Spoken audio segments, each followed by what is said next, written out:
45 anos de Real no mercado brasileiro. Período marcado por grandes transformações na indústria, em especial no setor moveleiro, que se desenvolveu muito durante esse tempo em gestão, em tecnologia, design, presença internacional. E, claro, o nosso objetivo hoje é traçar um paralelo dessa evolução de quase 5 décadas do setor e a participação e presença da Real no mercado brasileiro. Hoje nós estamos inaugurando uma nova fase do nosso projeto chamado Vitrine Setor Moveleiro, e nesse espaço nós iremos apresentar empresas e produtos que fazem a diferença dentro do nosso contexto moveleiro nacional e internacional. Para falar então sobre esse tema, nessa primeira edição, nós temos aqui a presença do Alexandre Novoselec. Ele é gerente-geral da Real do Brasil. Boa tarde a todos que nos escutam. Obrigado pelo convite, né? Obrigado pela oportunidade da gente poder fazer esse bate-papo aqui. Bom, meu nome é Alexandre Novoselec, né? Sou brasileiro, engenheiro formado já faz mais de 30 anos e estou aqui na empresa, na Real, já faz hoje 22 anos esse ano, né? Como você falou, a empresa recém completou 45 anos de atividade no Brasil. Eu já estou eu faço parte de praticamente metade dessa história, né? Passando por uma série de áreas, né? Em diversos departamentos e agora como já há alguns anos, né? Como gerente geral da empresa aqui no Brasil. Metade dessa história é uma história de muito sucesso. A Real é uma empresa global, né? E que no Brasil ela tem uma performance e uma presença de share, de marca muito forte. E para começar a nossa conversa, eu gostaria que você falasse para nós como é que se deu a escolha do Brasil pela Real alemã há 45 anos atrás e como é que foi essa chegada, como que a marca se desenvolveu aqui, como é que foi esse processo? Joia.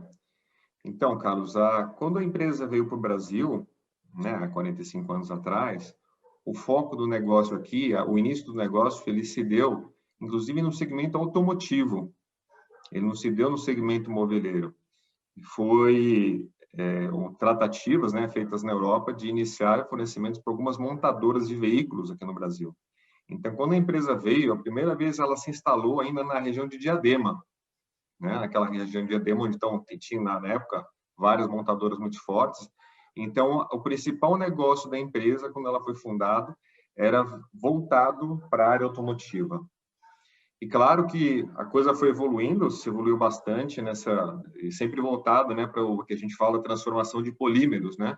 Então, às vezes a gente chama no mais popular plástico, mas é fornecendo diversos componentes plásticos ou de polímeros para algumas montadoras aqui no Brasil, como eu falei, na região do ABC, né, de São Paulo. E claro, a coisa foi desenvolvendo, né?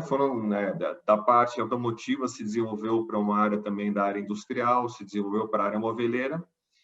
E em 1996 a empresa se mudou para Cotia, onde nós estamos hoje situados, né? Também no estado de São Paulo, mas já um pouquinho fora do ABC. O grande negócio que prosperou de lá para cá, né? Desde a nossa mudança até os dias de hoje, foi justamente o segmento moveleiro. Inclusive hoje o nosso grande negócio, o nosso negócio principal no Brasil é o negócio moveleiro. A gente tem as divisões ainda industriais. A gente hoje não atua mais no segmento automotivo, nós temos a nossa divisão também para produtos para construção civil. Então, além do moveleiro, que continua sendo uma base importante do nosso negócio, temos outros negócios aqui no Brasil.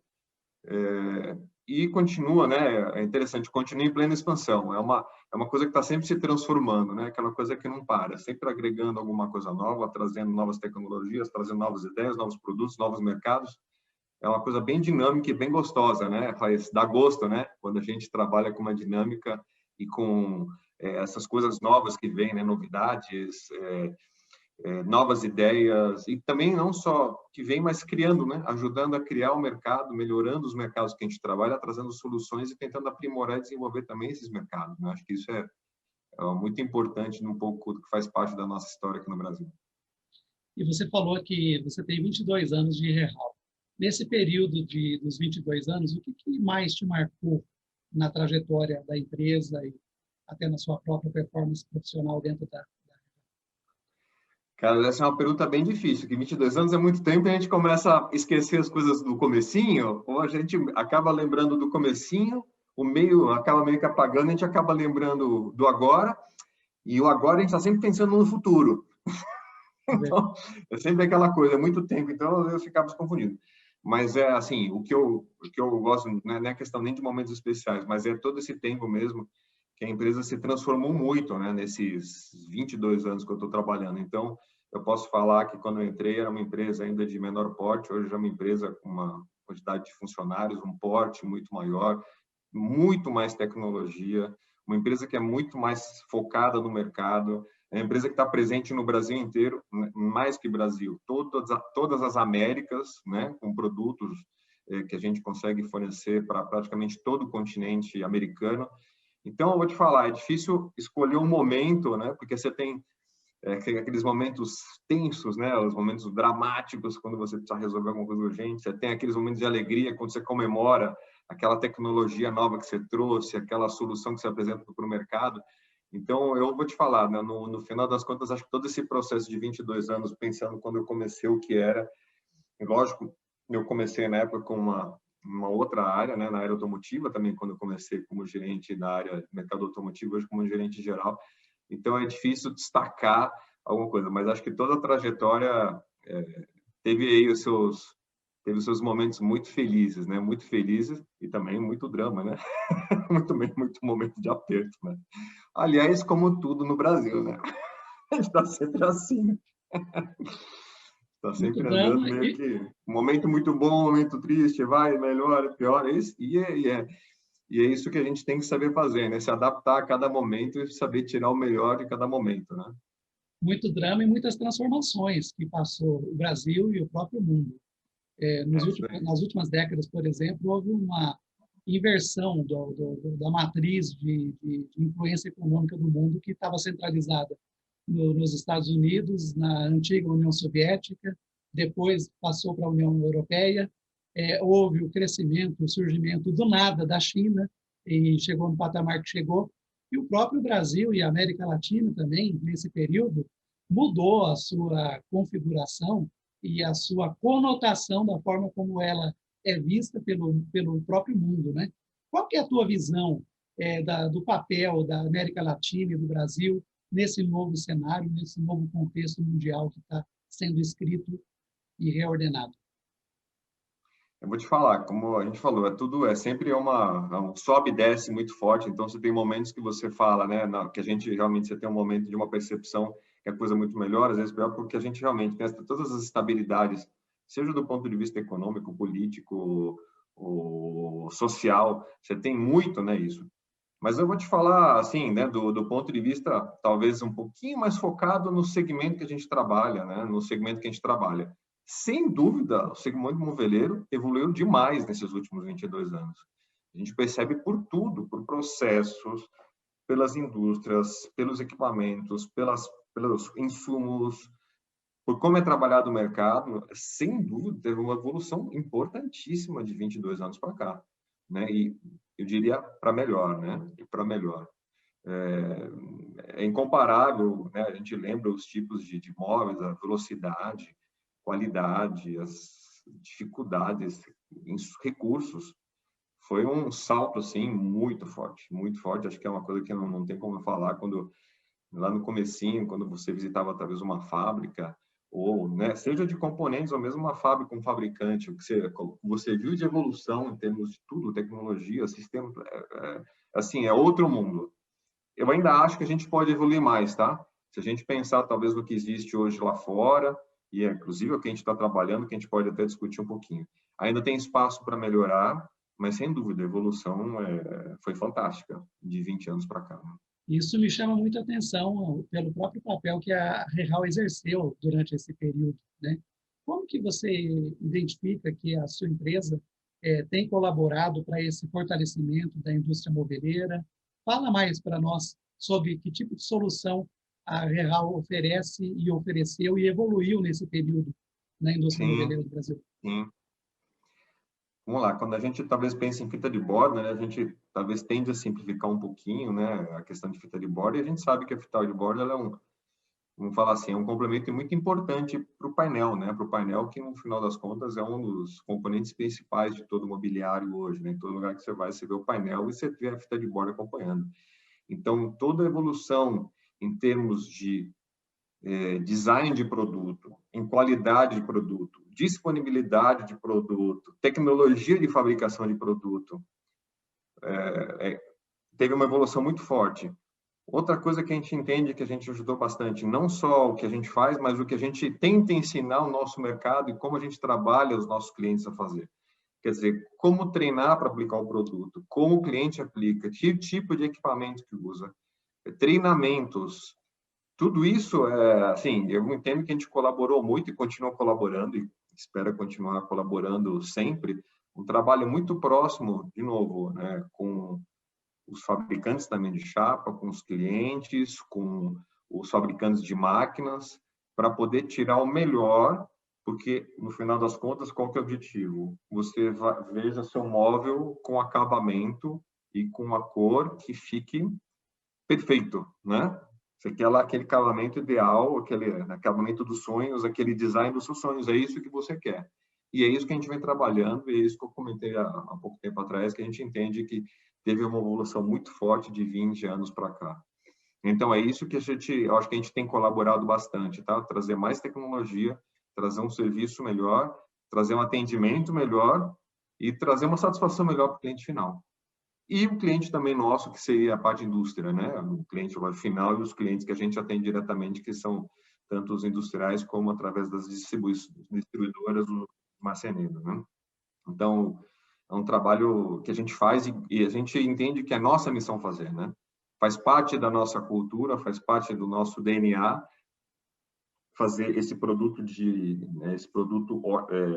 digamos de melhor padrão de qualidade e também ensinar como usá-lo, como aplicá-lo e como valorizar o móvel também usando o nosso produto, porque a gente sabe que tudo é uma questão não só a questão do custo de fazer, mas é você criar o valor para você poder também levar esse valor e mostrar quanto esses produtos podem trazer de valor para o cliente quando você está dentro da sua casa, o que aquilo significa de conforto, seja conforto físico, conforto visual ou qualquer tipo de conforto, satisfação na sua casa, né?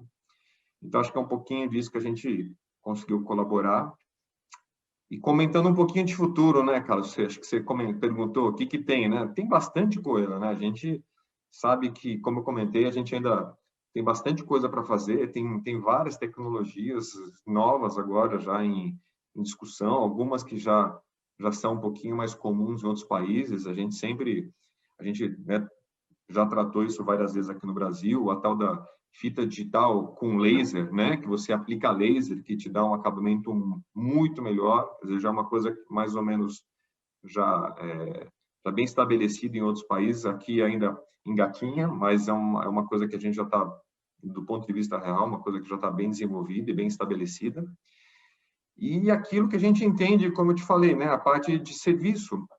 Então, existe uma iniciativa lá na Europa, que é um pouquinho mais avançado, que é eu vou falar em inglês, né, o Edge is Digital, né, que é fita de borda digital. O que isso quer dizer? A gente já está indo um pouco para o que a gente chama de fábrica inteligente ou indústria 4.0. O que é? O que é o sonho, né, do fabricante, né? Falar, eu preciso dessa fita. Lá que talvez com um cliquezinho no teclado, você já fala que fita que você precisa para aquele padrão de chapa, aquela informação já processa no sistema, já passa para o sistema da Rehal, a Rehal já sabe que tem que produzir aquilo, já alimenta o estoque e o cliente já recebe um feedback automático quando vai ter, quando vai chegar na sua linha. Quer dizer, é uma coisa que hoje ainda não é o caso, mas já está começando a avançar lá na Europa. Claro, isso não é uma coisa que a Real faz sozinha, é uma colaboração grande entre nós, junto com os fabricantes de máquinas, com os próprios clientes, uma integração muito grande dos sistemas, mas é uma coisa que já está virando realidade e que, lógico, isso vem a otimizar toda a parte de serviço, toda a parte de fornecimento, a parte de estoque, a parte de qualidade, a parte de assegurar que o produto que chega é o correto. e minimizar ao máximo interferência, né? Muitas cadeias de informação, quer dizer, um clique, a informação já vai e já volta, você tem muito mais confiabilidade no tipo no tratamento dessa informação. Então, isso já é uma realidade lá fora. É uma coisa que a gente espera que já possa começar a trabalhar, talvez, aí num curto espaço de tempo aqui no Brasil também. Ou seja, é uma empresa que está constantemente em transformação e evolução e apresentando soluções. Isso é muito importante para o setor. Alexandre, Isso é sem dúvida. Isso. Pois não. Pois não, Carlos. Pode falar.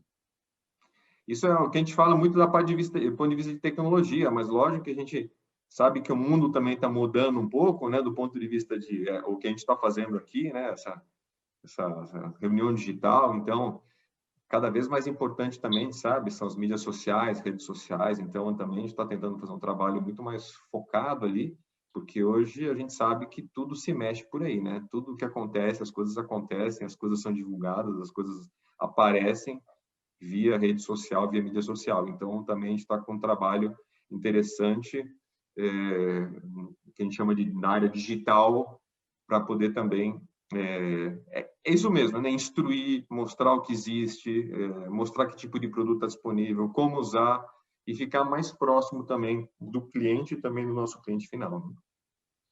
Né? E é inevitável que a gente trate também, como você colocou, a questão digital, presente, que a gente fale do assunto que influenciou decisivamente e definitivamente tanto o setor como as empresas, não só da nossa atividade econômica, mas da economia como um todo, que foi a pandemia, né? Como que a Real lidou com esse fator? Quais foram os impactos causados nos negócios, na relação com o cliente, parceiro? Como que vocês fizeram para se adaptar a esse tempo novo que ninguém tinha nenhum manual de sobrevivência e nenhum manual de usuário para nos aplicar e para nos emprestar? Pois é, a gente fala, né? 1 ano e meio de fortíssimas emoções, né? Fortíssimas emoções. Porque, Carlos, eu falo, né? Quando começou a coisa na China, na Itália, né? Talvez no começo do ano passado, quem ia imaginar que essa coisa ia chegar tão forte, ficar tanto tempo entre a gente, né? Ninguém podia imaginar um negócio desse, né? Era uma coisa talvez de 1, 2 meses. Quem podia imaginar que a gente já está agora, né, em junho de 2021, falando disso com tanta intensidade, ainda esperando a coisa dar uma regularizada, né? Então, não tem nem o que falar. Na hora que a coisa chegou aqui, caiu, né? Caiu como uma pedra em cima da gente. Então, a gente teve que tomar ações muito rápidas, uma queda extraordinária de demanda, né? De tentar, num primeiro momento, lá para o final de março do ano passado, começo de abril, de tentar adaptar toda a estrutura que a gente tinha para poder, né, se adaptar àquela nova demanda que estava se desenhando, que era muito inferior àquilo que a gente vinha, lembrando sempre que o final de 2019, começo de 2020, o mercado estava muito bem, né? A gente estava, de maneira geral, estava bastante aquecido. Então, realmente, foi uma pedra grande que caiu. Então, você sai fazendo mágica, né? Usando todos os recursos que você tem, as possibilidades que são permitidas por lei para poder adaptar o seu negócio. E, na verdade, depois de talvez 2, 3 meses, começou a ter efeito rebote, né? Que a gente não esperava que o efeito fosse tão rápido. Talvez esperasse um efeito lá para setembro, outubro, e lá para julho, finalzinho de junho, julho do ano passado, já começou a andar. Parece que o pessoal está ficando em casa, o pessoal está querendo mudar móvel, o pessoal está querendo fazer reforma, ou o pessoal está querendo aproveitar a situação. E aí começou, né? E a gente teve o segundo semestre do ano passado, especialmente, se eu não me engano, foram os meses de setembro e outubro, foram meses, assim, extraordinariamente fortes, fora de qualquer curva de expectativa anterior. Então, a gente teve o que o pessoal fala da curva, né? Foi um V muito forte, caiu muito rápido, subiu muito rápido e passou, né? Passou, e essa recuperação foi muito rápida. Aí você começa a se trabalhar no sentido contrário. Tudo aquilo que você fez para tentar se adaptar para menos, você tem que correr para adaptar para mais, né? Então, eu falo de novo, foi o que costuma talvez acontecer no intervalo de anos, talvez no Brasil, né? Essa curva, né? Essa curva aconteceu em menos de meio ano, né? Em alguns meses aconteceu essa curva. Então, foi bem emocionante. E Na verdade, a gente entendeu, teve esse boom, a gente continua ainda numa situação melhor do que, né, de negócios, inclusive melhor do que na época do início da pandemia, e está adaptando, né? Adaptando a empresa em termos de, de produção, em termos de pessoal, para poder atender essas demandas novas que a gente entendeu que continuam surgindo no mercado. Já um pouco mais estável do que daquele movimento muito forte que a gente percebeu no final do ano passado, agora a gente já está entrando num movimento de maior estabilização, é nosso sentimento, mas é uma estabilização que está num nível ainda, digamos, forte, né, em relação ao que a gente tinha, ou que a gente tinha expectativa em relação à pandemia. E aí você tem todos os, né, isso do nosso ponto de vista, mas você tem uma série de agentes externos, né, Carlos, que acompanham a gente. Em algum momento falta material, e aí você tem que correr. Uma coisa que eu não comentei, mas é importantíssima, né? Importantíssima, e é super importante no tratamento que a gente tem no dia a dia, você cuidar das pessoas que estão com você, né? A gente tem todos os nossos colaboradores, o pessoal que trabalha, você tem que tomar um cuidado redobrado, trabalho de conscientização, ter certeza que está todo mundo bem. E isso é uma coisa que também a gente continua depois de um ano e alguns meses. É um trabalho muito forte de conscientização para ter certeza que está todo mundo com saúde, né, para poder trabalhar e a gente minimizar impactos, seja nas pessoas, nas famílias e que todo mundo está ao redor, né, com relação à pandemia. Então, tem muito. Mudou bastante, né, Carlos? Mudou bastante. O negócio continua, mas a forma de fazer, né, home office, muitas pessoas em home office, o trabalho da área comercial, o trabalho da área de marketing, muito diferente em relação ao que era um ano e meio atrás, muito diferente. E esse cuidado realmente, um cuidado muito grande para ter certeza que a gente está todo mundo saudável e que tem condições, dar essas condições para as pessoas poderem trabalhar com segurança e tranquilidade na empresa. Ainda no gancho da pandemia, a Real lançou, então, uma campanha demonstrando e incentivando a fabricação de face shields com produtos industrializados pela própria empresa, né? Fala um pouco mais sobre essa estratégia e também um pouco mais sobre essa sua preocupação com a segurança dentro da fábrica, que você já comentou agora. Sim. Mais detalhes. Claro, acho que é uma curiosidade. Todo mundo vai lembrar, né, que ficava todo mundo no começo da pandemia confuso, usa máscara, usa face shield, começou aquela coisa de, poxa, vamos usar, tem que ter... E não, a gente vai lembrar, não existia, né, acabou máscara, né, você não conseguia comprar máscara em lugar nenhum, aí veio a questão do face shield. Então, a gente via, né, que existiam algumas empresas que estavam começando a fazer o face shield com impressão 3D, mas era uma coisa demorada, que demorava muito fazer, porque a impressão 3D é demorada. Então, eu até conhecidos que tinham iniciativa de várias empresas ao mesmo tempo fazendo, e a gente, né, junto com um parceiro nosso, né, uma empresa, um cliente nosso, falando, poxa, vamos tentar adaptar um pouco da fita de borda, quem sabe, naquele momento de demanda, deu uma despencada mesmo, quem sabe a gente não usa a fita de borda junto um ou mais clientes para poder fazer esse face shield, né?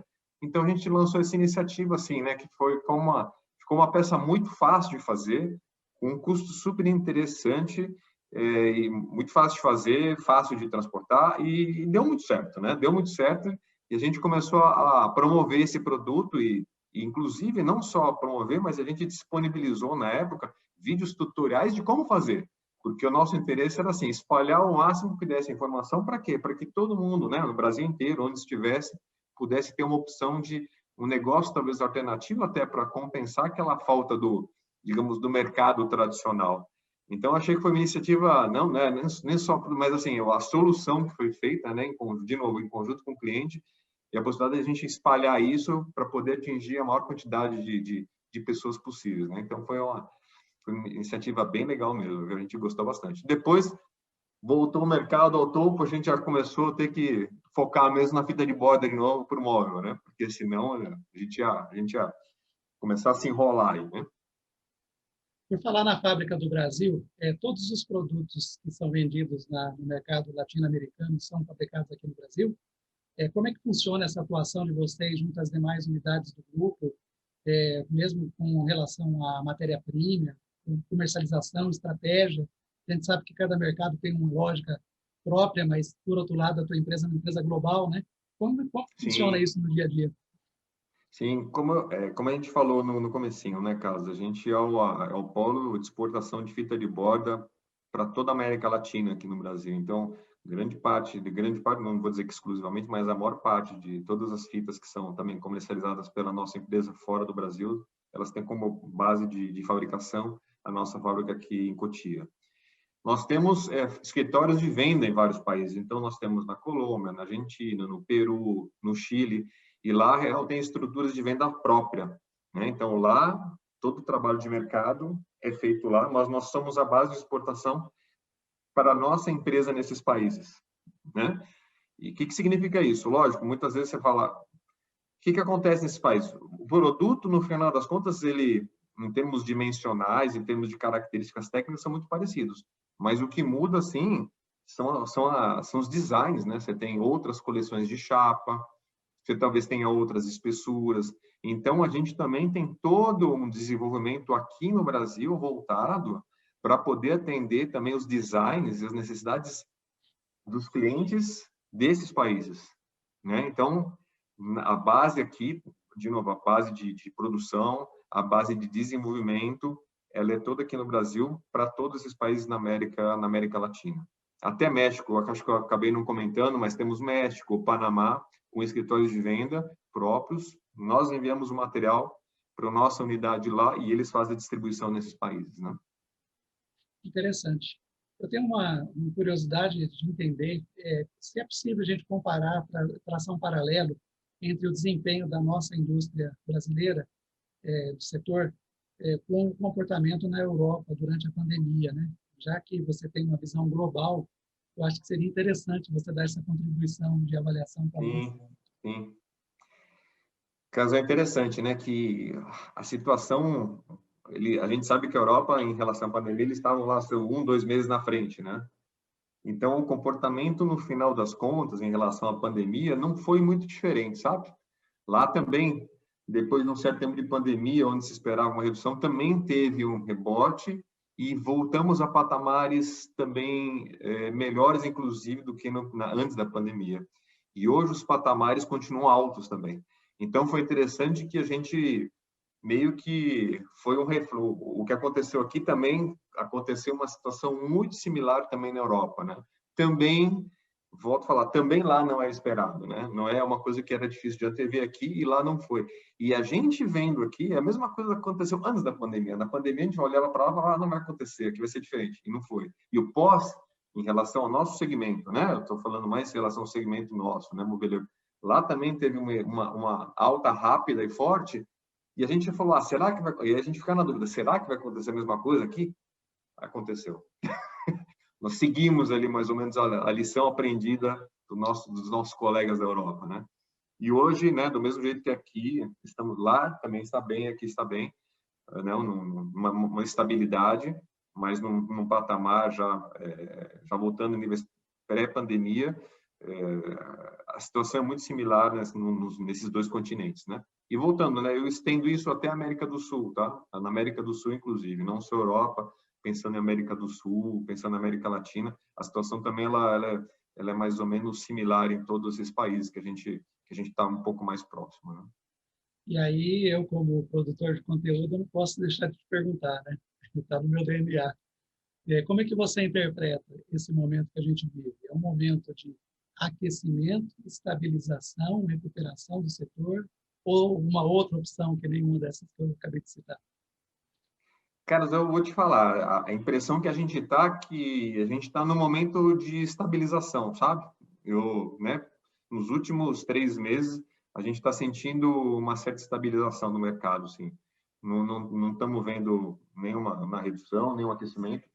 Lembrando, né, vamos lembrar que nós estamos em junho, o segundo semestre está aí, e sim, aí a gente também já começa a se preparar para um aquecimento de mercado. Então, acho que a tendência natural, o histórico desses mais 20 anos trabalhando, que sempre chega no segundo semestre você tem aquele aquecimento, com crise ou sem crise, então é isso que a gente está preparando. Nesse momento, uma certa estabilidade, com expectativa de voltar a ter um pouco de crescimento, um crescimento mais ou menos similar a anos anteriores, agora já a partir do mês que vem, né? Final do mês que vem, agosto. Né? É com essa expectativa que a gente trabalha. E quais são os principais investimentos que têm sido feitos pela Real nos últimos tempos para atender essa demanda, otimizar serviço, especialmente focado na indústria moveleira? Sim. Esse é outro negócio interessante, né? Porque é o que você falou, né? Não é só capacidade produtiva, né? Porque a gente muitas vezes pensa, capacidade produtiva, capacidade produtiva. Você tenha dúvida, capacidade produtiva, a gente tem investido bastante. Ano passado, quando começou a pandemia, deu aquela congelada, mas logo depois a gente já voltou e já começou a liberar vários investimentos. Então, quando a gente fala em capacidade produtiva, de realmente fazer a produção do produto principal da fita de borda, a gente está em fase também, desde o final do ano passado para agora, a gente está em fase de aumento de capacidade produtiva. A gente tem o que a gente tem a nossa área, que a gente pode falar de serviço, quando a gente pensa num produto que a gente fabrica bastante para a área de distribuição comercial, que é o rolinho, né? Um rolinho, não um rolo que vai nas máquinas de indústria, mas é um rolinho que a gente pode considerar isso como um serviço. Também ampliamos a capacidade de produção dos nossos rolinhos para poder atender a área de distribuição. Na área de serviço, né, na área de sistemas, implementamos o SAP aqui na fábrica há 3 anos, mais ou menos. Quer dizer, já era quando a gente fez a implementação, é lógico, sempre pensando a mais largo prazo, para dar mais solidez, mais robustez para os nossos sistemas, para poder atender esse aumento de demanda. Investimos recentemente também em novas tecnologias de produção na fábrica, né? Recebemos máquinas há 2 anos, recebemos máquinas ano passado, e continuamos também trabalhando em introduzir novas tecnologias de produção voltadas a atender sempre os novos produtos que vão sendo trazidos pelos fabricantes de chapa, a necessidade do cliente. E isso é o que a gente tem feito até agora, quer dizer, bastante coisa no sentido fabricação, o serviço, sistemas, claro, acompanhado das pessoas, né, que isso tudo é feito pelas pessoas, então a gente também teve uma ampliação também da nossa equipe em diversos segmentos, seja na área comercial, em áreas também de suporte interno. E não para por aí, né? A gente está agora com um plano já, nós estamos em 2021, eu estava trabalhando esses dias agora já, a gente pensa um pouquinho mais na frente, né? Já está trabalhando no plano 2025, né? Esse plano 2025 é justamente entender o que o mercado vai pedir, quais são essas expectativas, né? Eu comentei desse assunto, né, do cliquezinho da fita digital, indústria 4.0, então tem algumas iniciativas sim na nossa fábrica de ter uma produção mais inteligente, mais integrada, né? Num primeiro momento talvez internamente, mas também depois estendendo isso para os clientes. E claro, a expansão da capacidade, que a gente entende que existe espaço ainda para crescer, né? Para toda essa cadeia moveleira crescer, e a gente quer crescer. A gente está aí, a gente quer fazer a nossa lição de casa e acompanhar, e se possível acompanhar, estar na frente, né? Estar na frente e ajudar, não é só a crescer junto, mas é puxar esse crescimento. A gente quer puxar junto com todos os outros esse crescimento aqui desse nosso segmento. Alexandre, nos dias de hoje, o gap, o intervalo de tempo entre o surgimento de uma tendência de design e tecnologia internacional para chegar na indústria moveleira é muito mais curto do que era antigamente, décadas atrás, né? Você, com a sua vasta experiência que tem global, identifica nesse momento algo de novo que esteja acontecendo lá fora que deve chegar aqui em breve? Então, você falou a verdade, né? A gente, cada vez mais fácil, tudo que existe lá fora, cada vez a coisa é mais rápida, né? Que agora é tudo... Eu acho que, inclusive, a pandemia, ela ajuda a acelerar isso, porque a forma de você divulgar, que talvez anteriormente era você esperar uma feira para um lançamento, aquele momento de estar todo mundo junto, agora já é uma coisa que, por conta da situação, a coisa já... Você está mais ou menos pronto, já lança, inclusive que é uma coisa, né? O mercado está sempre buscando por novidades, né? Então, é sempre aquela corrida, né, para lançar produtos novos. E é o que você falou, a gente entende que essa informação está chegando com mais velocidade. A gente sabe que a gente também tem aqui no Brasil, né, dentro do segmento moveleiro, empresas bastante, né, inovadoras que estão na frente, que também entendem o que o mercado aqui precisa, que às vezes não é exatamente o que lá o mercado precisa. Então, a gente entende que é uma combinação de pegar as melhores ideias do que tem lá fora, seja em termos de design ou em termos de construção, e aproveitar e fazer a famosa adaptação, que é o que a gente faz também, no final das contas, aqui na nossa fábrica. Então, isso está sendo mais rápido. Isso está sendo realmente o que você falou, está sendo um processo mais rápido. Novidades em relação ao que está acontecendo lá, como eu te falei, a gente tem toda essa parte de integração do sistema, né? Que a gente entende que esse serviço é uma das coisas, integração do sistema, esse trabalho de digital que a gente está fazendo, que a gente está entendendo também que é uma das coisas que também estão sendo bem trabalhadas lá fora, que eu diria que é uma das, pelo conhecimento nosso, uma das coisas que está em pauta, que está em foco lá fora também. E chegando aqui. E a Real, inclusive, é uma empresa que está presente nos principais eventos noveleiros, né? Tanto do Brasil como do mundo.